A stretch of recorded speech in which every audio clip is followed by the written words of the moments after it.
Bit more about that particular story. A very good evening to you, Mr. Mulaudzi. Good evening, and thank you for having me. All right, tell us what you know so far. What's happened?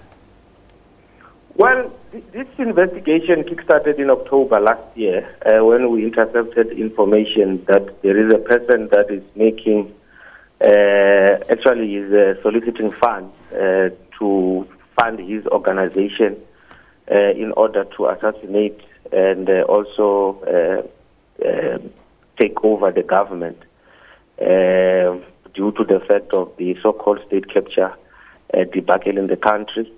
And he had targeted several companies in terms of making sure that they give him money. There are names that were mentioned which we are not at liberty to divulge now. And we then made sure that we monitor this person since October.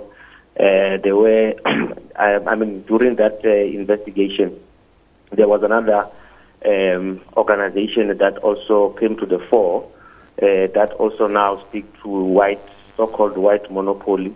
People's names were put as well that needed to be assassinated. And today it was just a culmination of that 6-month investigation, where we had a one-on-one with him. He was not aware, and we then had a takedown operation. We went to his house. There were several items that we were able to seize, and documents as well. So he will be going to court on Friday, this coming Friday, where he will be facing charges of conspiracy to murder. And there's possibilities that we can add more charges. Okay, you can't give too much away, but Yes. From the names on the list, would you say that these have political overtones? Political, yes. Also, we have ordinary but prominent South Africans that were also said to have to be assassinated, yes. Do you have any idea in terms of motivation?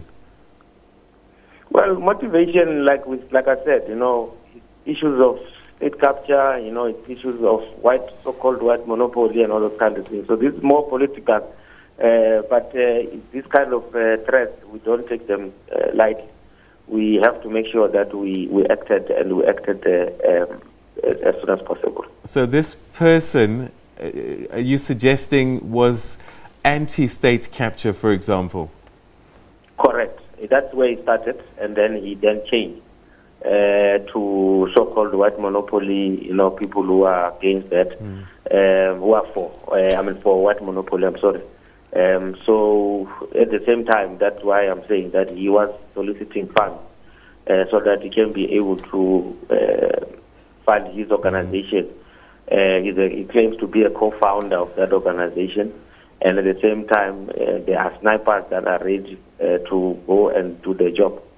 So, you can't dismiss this, obviously, because it's a serious threat. But have you been able to establish, A, how far advanced this operation was and how serious it was? Look, there are issues that we cannot divulge now. I think this is issues that we will be able to ventilate in court on Friday. But like I said from the beginning, we cannot undermine this kind of threat. Hence, we were to make sure that these people who are actually doing this are arrested as soon as possible. Yeah. Were the people that were on this list aware that there was a hit list out? Well, we will be able to answer that one on Friday, yes, please. All right, so what happens? Was he accomplices, people working with him? Is that a lengthy list, or at this stage he's the only one who's standing up? Well, for now, he's the only one who's standing up. We will be, as part and parcel of our ongoing investigation, we will try and see if there are other people who are involved. But for now, he's the only one. And like I said, we have managed to see some items in his house. There's a possibility that, we cannot rule out the fact that we will be arresting other people. But for now, he's the only one that we have arrested. Was he armed at the time of the arrest? No, he was not. He was not armed. And did you find any firearms at the property? No. We did not. I haven't been given that report. Unless otherwise, as they are busy at the house as we speak, something might crop up. Should there still be any concern? Because, as you say, you've only arrested him. He's the only one standing up. But if he was working with accomplices, then perhaps, there might still be a cause for concern.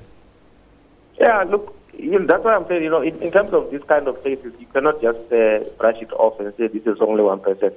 Well, we have, yes, we have our own unit that comes against the state. They are the ones who are actually probing this matter.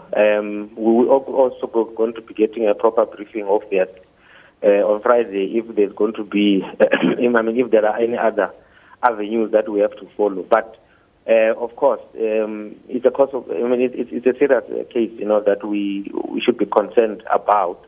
But at the same time, I think we have made something about it. But at the same time, we have to make sure that there are no other persons or any person that are involved. So if there are, we should make sure that these people are brought in as well as soon as possible. All right. We're going to have to leave it there, Mr. Malodza. Thank you very much indeed for sharing your thoughts with us on that particular story. So, breaking story, the Hawks have arrested a 23-year-old man who's believed to have had a hit list of politicians and businessmen. And as the Hawks were saying there, that cases such as state capture may be involved in this particular case. We'll have more details for you as this story unfolds. Francis?